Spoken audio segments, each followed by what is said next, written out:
This video is sponsored by Parade. So in one of my most recent videos, I briefly mentioned the upcoming film adaptation of the hit Broadway musical Wicked. In that section of that video, I said that I didn't believe the movie was ever coming out, and yes, even after seeing the Super Bowl trailer that broke the internet, I still don't believe it. Wake up, sheeple, open your third eye. In all seriousness though, I did also make a brief remark that I'm not convinced that Wicked will work as a film, or two films as it's currently planned for, and I got a decent amount of pushback for that statement, or at the very least, people asking me, show your work, which I intend to do today. Now, this is not me hating on Wicked in the slightest. I think it's a very iconic and influential musical for a lot of reasons. Wicked first debuted on Broadway back in 2003 and has been performed in 16 countries and translated into 6 different languages. But before we get there, I want to talk about your boobs. Well, maybe not your boobs specifically, but how we take care of our boobs collectively. And I want you to take care of yours by introducing you to today's sponsor, Parade. As a mid-sized woman of the double D variety, finding bras that fit and are comfortable for me has always been a challenge. What I love about Parade's bras is that they're a little softer, they're not that rigid kind of wire type that pokes you a little bit, but they still give you a great shape. Not only that, but I feel like I have extra support in these bras because they have additional coverage and wider straps. As of recording this, I am going on a trip to Europe next week, and best believe these are the only bras that I am taking with me because I want to be comfortable at all costs. You can use my code SAYS40, that is SAYS40 for 40% off, and trust me, you will be so glad that you did, and thank you so much again to our friends at Parade for sponsoring today's video. So Wicked the Musical is actually based on a book that was written in 1995 called The Life and Times of the Wicked Witch of the West, which is of course based on the world of the iconic Technicolor masterpiece The Wizard of Oz. So the source material we're drawing from here is sort of all over the place to begin with. To fully make my point here, I'm going to start by explaining the entire plot of the musical. If you have not seen Wicked and you do not want the entire plot spoiled for you, there are timestamps to navigate around this below. And for the sake of time, I am going to assume that if you're watching this and you've made it this far, you already know the plot of The Wizard of Oz. One more additional note before we get started: if you're going to relentlessly comment at me that I'm just hating, that if I don't like it, don't watch it, and that if I haven't even seen it yet, so how can I judge it, you might as well do that in a productive way that boosts my audience, so follow me on all of the socials you see in this beautiful link tree here. Thanks! Okay, so Act 1, the citizens of the land of Oz are celebrating the recent death of the Wicked Witch of the West, and Glinda the Good arrives and tells the audience about the witch's backstory. We see in a flashback that the witch's mother had an affair with a dude in a green suit while her father, the governor of Munchkinland, was away, and as a result, Elphaba is literally born green. We then jump back in time to see Elphaba and her sister Nessarose arriving at Shiz University. We learn that Elphaba is only there to look after her sister, and Madame Morrible decides that Elphaba and Glinda will room together through a comedic misunderstanding. And also we see Elphaba use her magic powers in frustration, and Madame Morrible then decides to teach Elphaba sorcery. Elphaba and Glinda do not get along, but over time they become friends. Meanwhile, Dr. Dilliman, the school's only animal teacher, informs Elphaba and Glinda's class that animals in Oz are facing discrimination, and that he's slowly losing the ability to speak. We're also introduced to Bach, a munchkin who is in love with Glinda, who asks out Nessarose because she told him to do that, and Fiyero, a handsome himbo who arrives in Oz and hits it off with Glinda. We're all back in class and Dr. Dilliman is fired, while an animal keeper comes in and shows the class a caged lion cub, implying that this is the future for animals in the land of Oz. Elphaba is startled and uses her magic, and she and Fiyero steal the cub and set it free, and the two of them develop feelings for one another. Elphaba then gets invited to Oz. She goes, and Glinda goes along with her, and it's revealed that the wizard is a fraud who doesn't know anything about magic. The wizard and Madame Morrible then trick Elphaba into doing some spells which gives the wizard's monkeys the ability to fly. The wizard and Madame Morrible reveal that they want to make animals the enemy in Oz so that they can stay in power and nobody will question the fact that they're frauds who don't actually do anything. Elphaba gets upset at this and runs away, and because she knows too much now, they tell the citizens of Oz that Elphaba is a criminal who mutilated the monkeys. She says goodbye to Glinda, and that's when we get Defying Gravity, and that's Act 1. In Act 2, there's an ambiguous time jump, and we learn that Elphaba is still flying around Oz, and Glinda has been made a public figure by the wizard and Madame Morrible to boost morale. Meanwhile, Fiyero has been made head of the guard tasked with finding Elphaba, and Bach is now a butler to Nessarose, who is now governor of Munchkinland after her father died. We learn that Nessa has been a miserable ruler who subjugates the Munchkins so that Bach would never leave her. Yeah, there's discourse about that to be had here for another day. And then Elphaba uses her powers to give her the ability to walk. Bach tries to leave to find Glinda, and then Nessa uses the spellbook to try to stop him, nearly killing Bach, and then Elphaba turns him into the Tin Man to keep him alive. Elphaba then crosses paths with Fiyero, who reveals his love to her in front of Glinda, and they escape together. Glinda gives Madame Morrible the idea to create some kind of rumor that Nessa is in danger to bring Elphaba back so they can capture her, and Madame Morrible uses her weather powers to bring a house down on Nessa in a twister, killing her, making her the Wicked Witch of the East. We see Glinda give Nessa's shoes to Dorothy, who is now following the yellow brick road, as is customary in The Wizard of Oz, and in some confusion, the rest of the guards mutiny Fiyero and decide to hang him in a cornfield. Elphaba casts a spell to make it so he cannot be harmed or die, turning him into the Scarecrow. Elphaba captures Dorothy, trying to get Nessa's shoes back in the process. Glinda arrives and the two of them make up. Then we see the famous melting scene from The Wizard of Oz, only to reveal that Elphaba faked her death to be with Fiyero. It is also revealed that the wizard is Elphaba's father, and Glinda decides to throw him and Madame Morrible in jail for all of the crimes that they have committed thus far, and then at the end, Fiyero and Elphaba walk into the distance together. So, Wicked's most notorious criticism is that the writing in Act 1 is a lot stronger than the writing in Act 2 because there's a lot of interesting threads and build-up, and it has a really solid climax in the form of defying gravity, and then Act 2 is a little bit more fixated on connecting the events of the story to the pre-existing canon of The Wizard of Oz, and there are threads that do that more successfully than others. And before we talk about Wicked and, the potential there in its film form, I did want to briefly discuss how effectively it does work as a musical. And, I grew up in the New York City area. Wicked is a show that a lot of people go to see. I've seen it multiple times, and, I haven't seen it in a while, but based on the amount of times I've seen it, I could do a pretty good job summarizing the whole thing and talking about how it's successful and why. But I could also do something kind of funny. Fucking LMAO. Fucking literally LMAO. You need to have seen the James Franco movie Oz the Great and Powerful, directed by Sam Raimi for some reason. I'm just asking questions. Is this the dumbest thing I've ever done for a video bit? Oh, nowhere near that. I mean, no. Madam Web. Madam Web. Yeah, that was recent. Hope the spiders are worth it, Mom. Okay, so after visiting the Gershwin Theater one more time just to make sure, I can confirm to you that Wicked does in fact work as a musical, because the medium of theater naturally allows you to suspend your disbelief more so than a film does.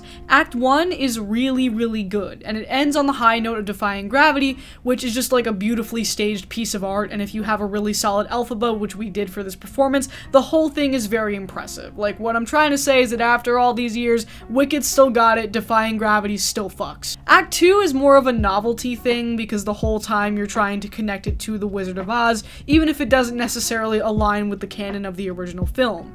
It has the kind of structure where, like, if you think about it for a little too long, you're like, that doesn't really make much sense, and they have a lot of ends to tie up. The origin stories for the Scarecrow and the Tin Man are a little convoluted, but because of the overall spectacle of the theater performance, all of it works pretty well. Now, when it comes to the movie or movies, I fear that a lot of these structural duct tape moments within the plot will become more apparent, especially because as of right now, Wicked is going to be split into 2 parts for 2 separate films, which is just insane to me. According to the film's director, they filmed it all at once, which is likely why we see shots from Act 2 in the trailer, but then they made the decision to split it up into 2 parts because of the complexity of the story. As we prepared this production over the last year, it became increasingly clear that it would be impossible to wrestle the story of Wicked into a single film without doing some real damage to it.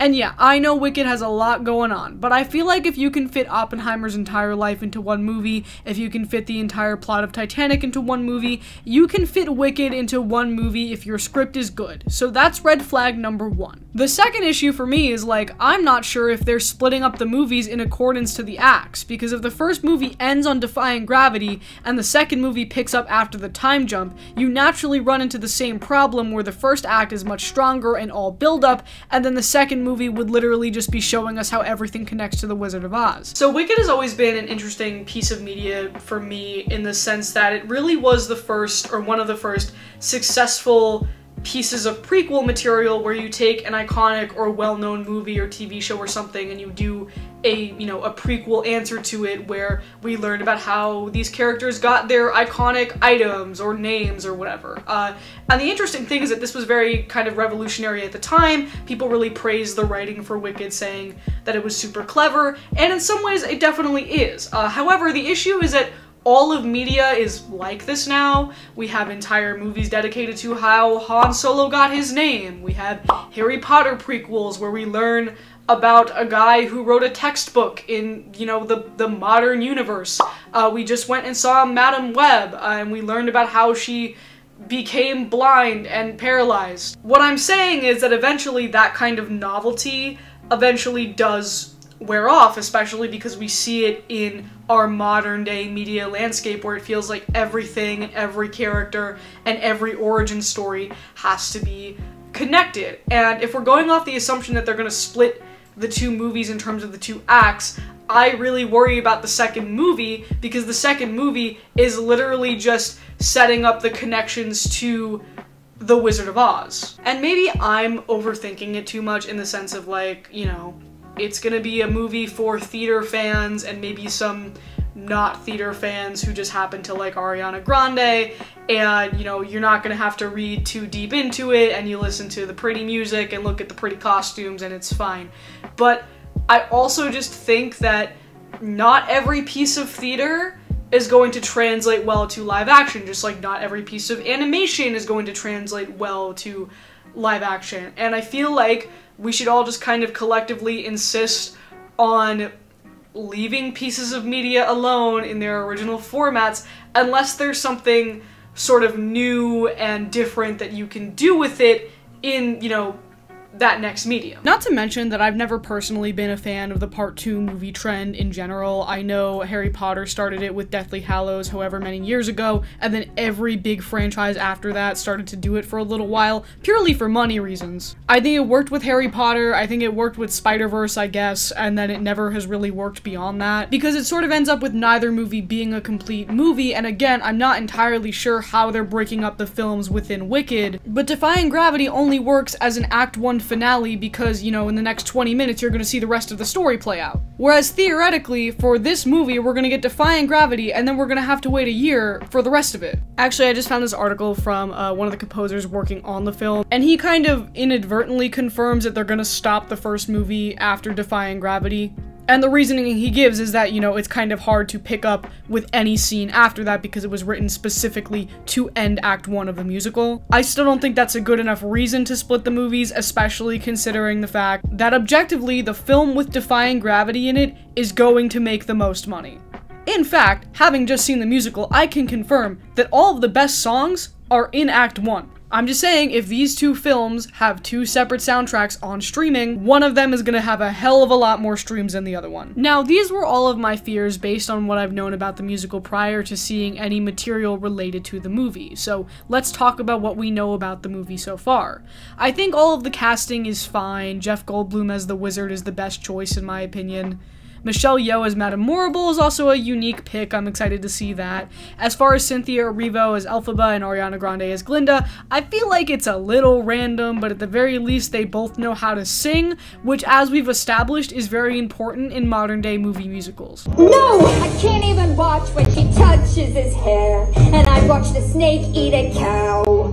Regina needs to be toppled. Sorry, Gretchen, I swear!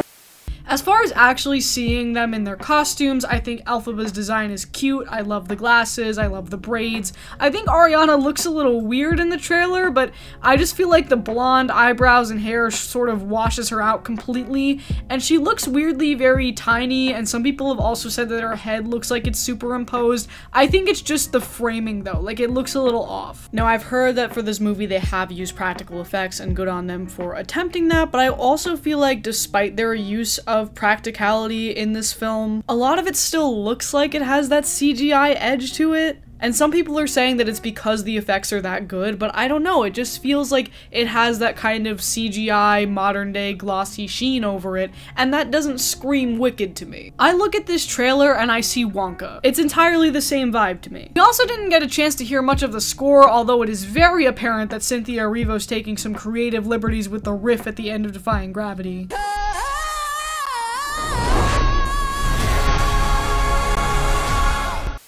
I don't think it necessarily sounds bad, it's just, you know, not what you expect to hear if you're at all familiar with the original song. So I feel like I'm letting that almost cloud my judgment as to whether or not this choice is objectively bad or if it's just, like, personally bad. Also, after listening to this back, I just want to say I'm not hating on Cynthia Erivo. She's so talented. Look up any video of her singing anything and you're gonna be like, holy shit.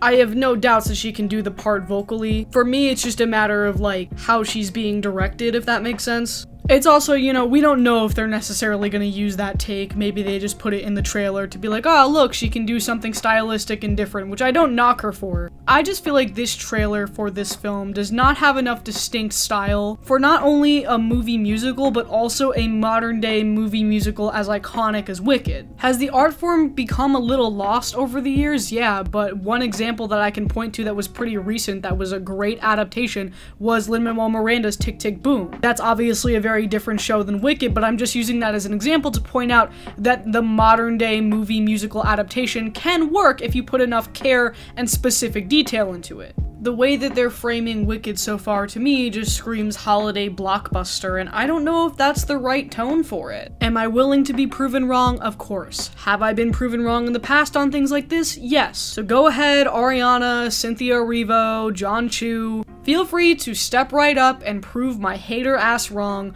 I'll admit my wrongdoing in November and I'll encourage it every step of the way. Thank you so much for watching, you guys. My question today is, what is either your favorite musical or the best musical that you've ever seen? The best musical that I've personally ever seen is Parade on Broadway. We saw it last year.